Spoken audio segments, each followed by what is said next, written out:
El siguiente capítulo es de vital importancia para comprender diversas técnicas y características a tener en cuenta durante el proceso de composición, grabación, hasta llegar a la mezcla. En el caso de que seas productor musical y realices tus propias producciones, muchas veces cuando componemos apelamos plenamente a nuestra creatividad y olvidamos que luego va a existir un paso crucial y sumamente técnico que es la mezcla y el mastering. En este capítulo pretendemos mostrarte qué cuestiones objetivas del audio son necesarias a tener en cuenta a la hora de componer. Con este conocimiento vas a obtener un resultado profesional en donde cada instrumento tendrá su propio espacio y resaltará de la forma correcta. En el caso de que tu rol sea el de técnico o ingeniero en mezcla, es decir, que no trabajes con la parte compositiva, esta información te puede servir para tomar distintas decisiones con los músicos o personas con quienes trabajes. La idea de una buena mezcla es que los elementos puedan coexistir en armonía en cuanto a la relación entre sus frecuencias e intensidad. Si no sabes bien qué es la mezcla y qué se espera de la misma, te invito a que veas el capítulo 4 de nuestra serie de mezcla y procesamiento de audio. Sin embargo, si te cuesta componer y que el conjunto de sonidos suene bien, puede estar fallando la preconcepción de cómo componer para sonar bien técnicamente y acústicamente. A pesar de que pueda ser muy interesante agarrar, por ejemplo, una guitarra, un piano y un sintetizador y utilizar solo una octava de nuestro teclado para componer todo, es muy probable que nuestra mezcla, por más creativa que sea, no suene bien. La mezcla como un diálogo entre instrumentos. Cada instrumento tiene un rol dentro de una obra, no solo compositivo, sino también psicoacústico, es decir, produce una sensación en el cuerpo. Si dos instrumentos poseen un mal diálogo, probablemente el discurso de uno se superponga sobre el otro y no captemos correctamente lo mejor de estas dos partes. Esto técnicamente se encuentra asociado al enmascaramiento de frecuencias, fenómeno por el cual cuando dos instrumentos poseen frecuencias similares es probable que no se perciban de forma correcta por el choque. Desde Academia Perma te presentamos 3 formas generales de separar elementos que pueden coexistir de una forma problemática. Y te explicamos cómo aplicarlas en cada grupo de frecuencias, graves, medios y agudos. Existen 3 formas a partir de las cuales podemos separar los instrumentos dentro de nuestra mezcla. Algo importante es que estas técnicas no solo refieren plenamente a la mezcla y procesamiento de audio, sino que también consideran el proceso de composición. Esta separación hace referencia a posicionar dos sonidos que poseen frecuencias muy similares en diferentes momentos para evitar que suenen al mismo tiempo y se choquen. Podemos hablar de una separación en micromomentos, como puede suceder con un conjunto de sonidos rítmicos, o puede ser una separación por macromomentos, en donde, por ejemplo, dos melodías que chocan, se separan y ocupan roles distintos en la estructura de la obra. Separación frecuencial o tonal. Esto hace referencia a separar dos instrumentos por grupo específico de frecuencias. Aquí entran en juego dos de las herramientas más importantes al trabajar: filtros y ecualizadores. Si componemos todos los instrumentos que tengan un rol melódico o armónico en la misma octava, probablemente el discurso sonoro no se comprenda plenamente. Tenemos todo el amplio espectro de frecuencias audible por el ser humano para distribuir los elementos de nuestra mezcla. Separación estereofónica. Esto hace referencia a separar instrumentos que comparten frecuencias a partir del paneo de los mismos. El paneo refiere a dónde se posicionan los sonidos en nuestra mezcla, en relación a izquierda y derecha. Un ejemplo claro es cuando tenemos una obra en donde existen dos guitarras con distorsión y se encuentran ejecutando notas que están muy cerca frecuencialmente. Podemos colocar una para que esté sutilmente más hacia la izquierda y otra hacia la derecha, y dejar el espacio del centro para un elemento principal, por ejemplo, la voz de un cantante. De esta forma, parte del choque de frecuencias se verá disminuido por la separación dimensional de los elementos. Si compones o trabajas con músicos pensando en estos 3 tipos de separaciones, probablemente finalices la mezcla más rápidamente y de una forma más precisa y profesional.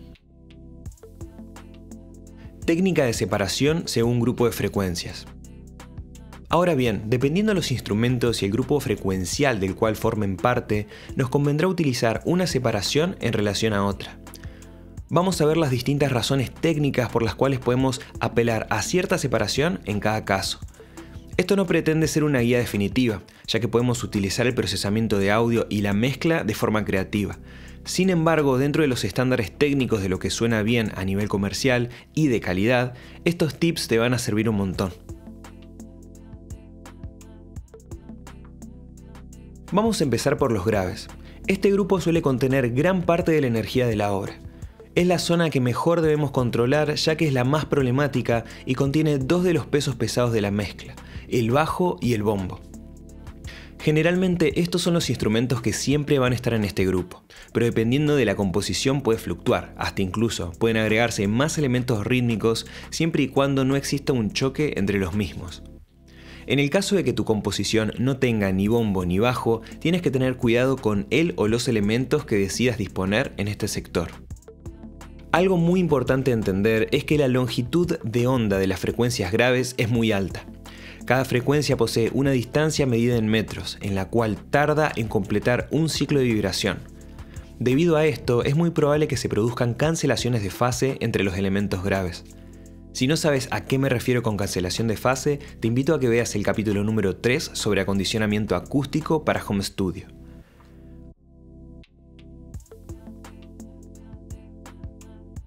Mientras más subimos en el espectro, es decir, mientras más nos vamos hacia los agudos, la longitud de onda es mucho más pequeña y consecuentemente es más difícil que los instrumentos o sonidos entren en conflicto. Un ejemplo claro de esto es elegir varios sonidos para conformar uno. Si elegimos 2 o 3 redoblantes, probablemente al fusionarlos queden relativamente bien. Pero en cambio, si queremos combinar 2 o 3 kicks o bombos, es muy probable que por la longitud de onda se produzcan cancelaciones de fase y suene raro. ¿Qué tipo de separación deberíamos utilizar en los graves? Vamos a empezar analizando la separación estereofónica. Generalmente los elementos graves suelen dejarse en mono, o por lo menos muy cerca del centro de la mezcla. Los graves salen de un parlante de forma omnidireccional, es decir, en todas las direcciones. Mientras más alto vamos subiendo en frecuencias, van a salir de un monitor de una forma mucho más direccional. Si escuchamos la mayoría de las mezclas, lo que se suele panear son elementos medios y agudos. Considerando esto, sería un poco irrelevante panear los graves, ya que perderíamos energía y pegada en el centro. Sin embargo, a pesar de que esta regla generalmente se respeta, cada composición es un mundo y puedes tomar decisiones innovadoras. Por lo tanto, la separación estereofónica no funcionaría muy bien en este caso. Sin embargo, a nivel creativo puedes hacer lo que quieras. Por otro lado, encontramos la separación temporal. Prácticamente la podemos aplicar de 3 formas. Por un lado, podemos componer la línea del bombo y el bajo de forma tal que no se choquen los estímulos. Si suena el bombo, no debería sonar el bajo, y si suena el bajo, no debería sonar el bombo. Este es un clave ejemplo de este tipo de separación, en donde el bombo funciona en negras y el bajo, que es un estímulo muy corto en este caso, funciona en contratiempo y síncopa. No existe momento en donde los sonidos choquen, sin embargo, esto trae bastantes limitaciones al componer. Por otro lado, podemos separar elementos graves al utilizar compresión sidechain. Si tenemos 2 instrumentos graves que suenan por momentos al mismo tiempo, podemos por ejemplo ingresar el compresor al bajo, disponerlo en modo sidechain e ingresar la señal del bombo. De esta forma, cada vez que suene el bombo, el bajo se disminuirá sustancialmente. En este caso, el bombo y el bajo pueden componerse sin importar que choquen las notas, ya que luego con el sidechain se producirá esta separación temporal muy minuciosa y rápida. Por último, podemos utilizar las 2 técnicas anteriores para componer una línea de bajo interesante que evite chocar con el bombo y que al mismo tiempo posea un dinamismo y variaciones más complejas. Es decir, es muy importante aprender a separar los estímulos al componerlos y separar los estímulos que terminen chocando a partir de la compresión sidechain. Por último, encontramos la separación frecuencial. Hay una cuestión aquí, ya que siempre va a existir una pequeña parte de frecuencias entre el bombo y el bajo que van a chocar. Es muy difícil separarlos plenamente. Depende del género, la negociación entre la energía del bombo y el bajo puede cambiar. Si tenemos un bombo con mucha presencia de subarmónicos y un bajo que tiene un rol de frecuencias medias, es probable que no choquen y que hasta incluso utilizando ecualización y filtros podamos separar de forma óptima estos elementos. Cuando tenemos un bombo y un bajo que ambos tienen un gran peso en el mismo sector, como puede suceder en la música electrónica, va a ser más difícil separarlos frecuencialmente y deberíamos optar por la separación temporal. Por ejemplo, en este caso tenemos ambos instrumentos que están actuando en el mismo lugar. Supongamos que queremos que el bombo funcione mejor en los subgraves en relación al bajo, podemos empezar a cortar estas frecuencias del bajo con un filtro, pero corremos el riesgo de que el cuerpo y el poder intrínseco en este sonido se pierda. En estos casos, en lo que se comparten muchas frecuencias, no queda más que negociar a través del procesamiento de audio y la composición, para obtener una buena presencia del bajo, buena presencia en el bombo y no tener una bola de frecuencias que molesten la escucha. Un pequeño dato para aportar es que si tenés una línea de bajo que ejecuta una melodía con mucha variación tonal, es decir, que va desde notas graves hacia notas más agudas, no todas las notas del bajo van a chocar plenamente con el bombo. La mejor forma de separar el bombo y el bajo en un sector de frecuencias específicas es utilizando un ecualizador dinámico en modo sidechain, que solo baje la nota específica que produzca el choque. Si no sabes cómo usar plenamente este tipo de herramientas, te invito a que veas el capítulo número 13 de nuestra serie de mezcla y procesamiento de audio.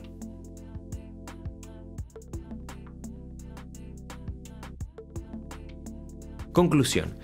Depende de lo que estemos buscando y los instrumentos que utilizamos, podemos aplicar cualquiera de las tres separaciones. Hasta incluso podemos componer nuestra línea de bajo y bombo considerando las tres. ¿Qué tipo de separación deberíamos utilizar en las frecuencias medias? En las frecuencias medias vamos a encontrar los instrumentos principales de nuestra composición. El motivo de la obra suele asociarse a este sector. El solo de una guitarra o la voz de un cantante van a encontrarse aquí, ya que no solo vamos a encontrar gran parte de la melodía y armonía, sino también la presencia de muchos elementos rítmicos como el redoblante, toms y distintas percusiones. Algo importante a tener en cuenta es que este grupo es el más amplio y se puede subdividir. Existen dos lugares específicos que deben cuidar muy bien. La zona cerca de los 300 Hz es la unión entre los graves y los medios. Es una zona de conflicto. Aquí se encuentran muchos de los armónicos principales de los instrumentos. Es una zona donde pueden acumularse muchos armónicos de muchos sonidos. Además, en esta parte también entra en juego el sector más agudo del bombo y el bajo, por lo tanto hay que controlarlo muy bien. Por otro lado, también encontramos el sector que va desde los 2 kHz hasta los 5 kHz. Esta zona es la más sensible para el oído humano. Si sentimos cierta estridencia de algunos instrumentos, probablemente exista mucha acumulación de frecuencias allí. Ahora bien, para las frecuencias medias podemos utilizar las tres separaciones. En cuanto a la separación estereofónica, a comparación de los elementos graves, aquí es mucho más probable que la podamos utilizar. Si tenemos dos instrumentos que no poseen un rol principal pero comparten frecuencias que chocan, podemos separarlos en L y R. Un ejemplo claro es si por ejemplo tenemos dos guitarras con distorsión y un cantante. Tranquilamente podemos colocar una guitarra en left, otra en right y la voz en el medio. En cuanto a la separación temporal, es un grupo más abierto al choque de frecuencias ya que no tiene el mismo peso que los graves. Por ejemplo, pueden existir dos instrumentos que sonando al mismo tiempo se complementen y creen un sonido con un timbre nuevo. Muchas veces sucede que intentamos meter varios instrumentos con roles importantes al mismo tiempo. Por ejemplo, tenemos una melodía de un instrumento A la cual intentamos superponerle una melodía de un instrumento B. Puede que coexistan bien, pero también existe la posibilidad de separarlos a nivel estructural y que cada instrumento tenga un rol en un momento específico de la obra y no al mismo tiempo. De esta forma puedes aprovechar para crear dos momentos distintos. Finalmente, la separación frecuencial va a ser crucial para crear un equilibrio entre todos los elementos melódicos, rítmicos, armónicos y tímbricos que pueden existir en este sector. Como lo dijimos anteriormente, dos elementos pueden fusionarse para crear un sonido mejor, pero al mismo tiempo dos elementos pueden chocar debido a sus propiedades frecuenciales. En esta instancia entra en juego nuestros oídos para poder hacer coexistir de una forma profesional todos los elementos a partir de filtros, ecualizadores y ecualización dinámica. En este grupo podemos utilizar la compresión sidechain para que los elementos secundarios bajen su intensidad al sonar algún elemento principal, como por ejemplo una voz. Hasta incluso podemos aplicar sidechain al conjunto de todos los sonidos de la mezcla en relación a la voz. De esta forma todos los elementos bajarían sutilmente su intensidad cuando actúa el cantante. Y se prioriza la voz y la letra frente al resto. ¿Qué tipo de separación podemos usar en las frecuencias agudas? Las frecuencias agudas, debido a su longitud de onda, no suelen presentar muchos problemas de choque de frecuencias. Es el grupo donde más elementos podemos meter sin que entren en conflicto y arruinen la mezcla. Ejemplos claros de esto son conjuntos de percusiones en donde constantemente se pueden superponer nuevos elementos para generar distintos matices sin tener que aplicar mucho procesamiento. Aquí podemos aplicar tranquilamente cualquier tipo de separación. Específicamente con la separación estereofónica tenemos que tener cuidado de equilibrar el estéreo. Si colocamos por ejemplo un juego de shakers en left, debería existir otro elemento que tenga el mismo peso frecuencial pero en right. Esto si queremos tener un equilibrio estereofónico que sea agradable al oído. Creativamente podemos aplicar el paneo de los agudos como deseemos. Recordando también que las frecuencias altas son más direccionales, da pie a poder jugar con esto en la mezcla para crear distintas sensaciones. En cuanto a la separación temporal, no es necesario que exista, ya que como mencionamos anteriormente, la longitud de onda de estos instrumentos es tal que es muy difícil que verdaderamente choquen. Más allá de esto, separando temporalmente los estímulos agudos, se pueden generar distintos momentos, partes o matices dentro de la obra. Por último, la separación frecuencial sí puede ser importante para que no todos los elementos tengan el mismo brillo y de esta forma generar distintos colores para cada instrumento. Si sumamos muchos elementos agudos como diferentes percusiones agudas junto a shakers y a un hi-hat, puede que existan picos específicos en el espectro que generen molestias al oído. Podemos ayudarnos de un ecualizador aplicando un filtro tipo campana con una Q alta, es decir, que tome un rango pequeño y específico de frecuencias para atenuar ese pico. Conclusión. Ya conocés cómo puedes separar diferentes instrumentos que chocan en una mezcla. Esta información sirve a la hora de tomar decisiones compositivas, como qué instrumentos se van a seleccionar para la obra y qué se va a priorizar. También entender que cada grupo de frecuencias posee una particularidad es encarar el proceso de producción desde una mirada técnica. En los siguientes capítulos profundizaremos en las formas correctas de separar diferentes instrumentos. Esta primera aproximación busca exponer los 3 métodos de separación dentro de una mezcla. Teniendo presente a cada uno de ellos, podemos actuar con mayor precisión. Este video es un fragmento de nuestro curso online sobre mezcla y procesamiento de audio. El mismo se encuentra en nuestra página web academiaperma.com. Cuenta con más de 6 horas con puro material pedagógico de alta calidad y organizado para que sea cual sea tu nivel de conocimientos, puedas aprovechar cada minuto. Cada capítulo contiene una sección de video, una sección de lectura, una sección de herramientas y acceso a la comunidad Perma a través de los comentarios. Además, tendrás un seguimiento, contacto y revisiones de mezcla por parte de tu instructor personal. Podrás visualizar los capítulos a tu tiempo, desde tu dispositivo a elección favorito. Actualizamos el material de nuestros cursos a favor del aprendizaje de la comunidad. El conocimiento es poder. Permanece en el flow de crear. Nosotros te ayudamos.